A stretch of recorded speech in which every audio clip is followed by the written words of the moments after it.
Tuksingado visited an oxygen treatment plant and now gives us the details.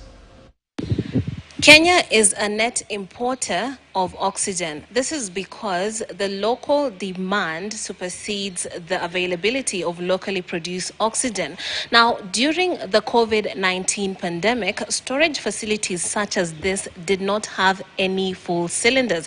That's because the demand was high and hospitals were taking it in by the minute. Well, now you can see the replenished cylinders and they're here ready to go. But are we ready for another pandemic? I came to Hewa Tele to find out about capacity and whether we have prepared ourselves for another eventuality. And is Kenya going to be facing a similar problem as what we experienced in 2020? Daktari, that's a question I'm going to pose to you. Are we ready? We have made a lot of progress since COVID-19, but by my estimates, we are not ready for another pandemic. We are not ready because, despite the improvements that have been made in local production, we still don't have enough oxygen in the country to match any surge in demand that would normally happen when you have such a pandemic. Let's now talk capacities, because you're the expert. You can tell us about the numbers, the kind of demand that is in Kenya. I do know that there are conditions that already require oxygen for patients and even procedures such as surgeries. But then when you pile up COVID-19, given what we experienced in 2020, what was the weight of the demand?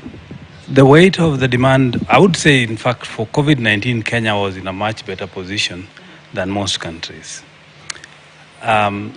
If you look at the numbers, when we had around 1,000 patients in ICU, we ran out of oxygen. And that was still a very low number. So even as of today, my estimates are that if we were to get 2,000 patients in our ICUs across the country requiring oxygen today, we would not have enough oxygen for them. Okay. That is how bad it is. Now, pandemics can be explosive. You can have very high numbers, and in such a situation, many people would die without getting oxygen.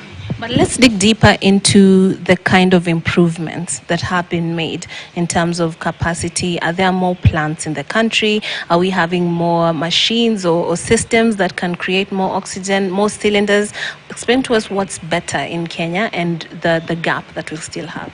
Yes, as a result of COVID-19, there's a lot of investment that has gone into oxygen and oxygen systems. For example, the number of PSA plants like this one has gone up significantly, using the hospitals buying or international partners and the government of Kenya also investing in them. So for example, we now have more than 150 of these plants across the country, up from just around 60 that were functional pre-COVID. Number two, the government has recently invested very heavily in cylinders.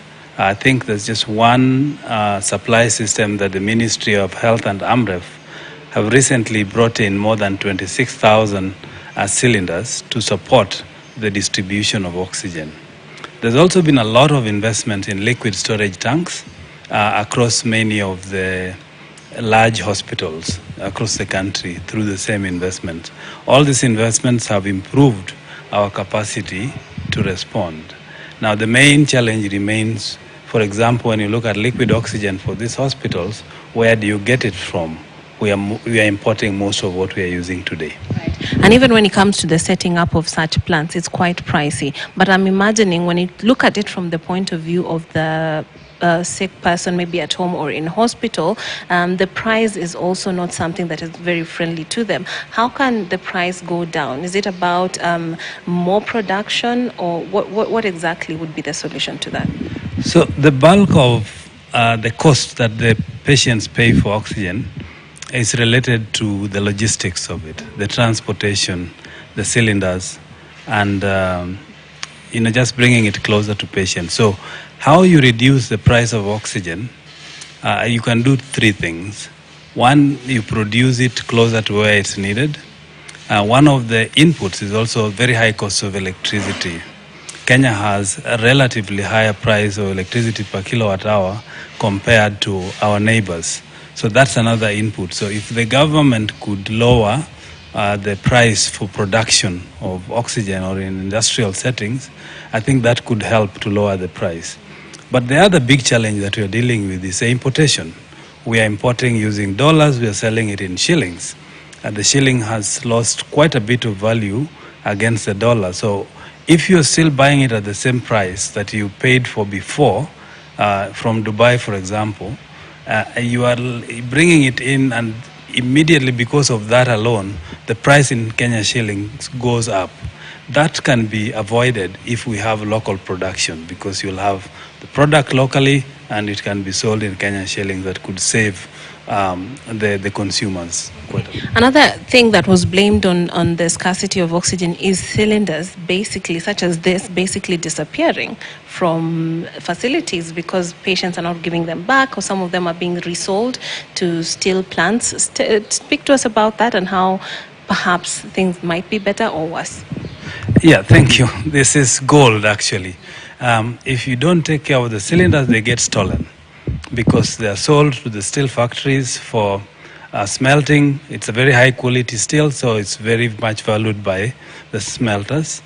But also some other producers that have brought in the plants and don't have their own cylinders, so they keep stealing them from people who had brought them in and using them. So that's a big challenge. Now, you have to invest in managing your cylinders for you to keep producing oxygen and bringing it to patients. But the other way to reduce that is to cut down on the need for cylinders at the facilities. There are two things that you can do. If you set up good manifold systems, that reduces the number of cylinders that you need. Or if you convert some of our larger hospitals to users of liquid oxygen, because that comes in one big tank and you don't need many of these smaller tanks. So liquid oxygen, again, is also produced from the air, just like the gaseous oxygen that we have here. But the way you do it is you freeze the air and different components become liquid at different temperatures. So at minus 184 degrees centigrade, liquid oxygen will become liquid and you can separate it. It's purer form of oxygen. It will give you 99.5% oxygen purity compared to this system that gives you around 93 plus minus 2, so around 95%. So that's how you make it. But the infrastructure for making liquid oxygen is very expensive. So for example, to set up a 20 tons per day plant, if you look at the air separation unit, the land, and everything that goes with it, including the cryo tanks that are used for, they're specialized tanks for transportation, you are talking about maybe $20 million, around 3.5 billion shillings to set up such an operation. While to set up a plant like this, you need just around 100 million shillings. Right. So that would mean government intervention, right? Government needs to intervene. They can be the off-takers, but they don't need to invest in the plants. The private sector can invest in those plants and the government becomes an off-taker. Owing to the crisis during the pandemic, a task force was set up. Have you felt the impact of this task force since? The task force, I'm very familiar with their work. They made some good recommendations, some of which are being implemented by the government. So for example, the procurement of large numbers of cylinders that has come in was a recommendation of the task force. And we've seen the setup of a number of PSA plants across the country to ensure that we have good coverage for the country, and also other support structures like the cryo tanks that are now in most of the hospitals that can receive liquid oxygen from anybody are a recommendation of that task force. Ideally, what would you like to see in Kenya in terms of oxygen production? And can we be so self-sufficient to the point that we are now exporters as opposed to being the net importers of oxygen? Yeah, thank you. I think Kenya is very well positioned to be a leader in oxygen supply in the region. So, for example, the whole country of Ethiopia doesn't have a single liquid oxygen plant. We have some here that are old, so if we could increase our production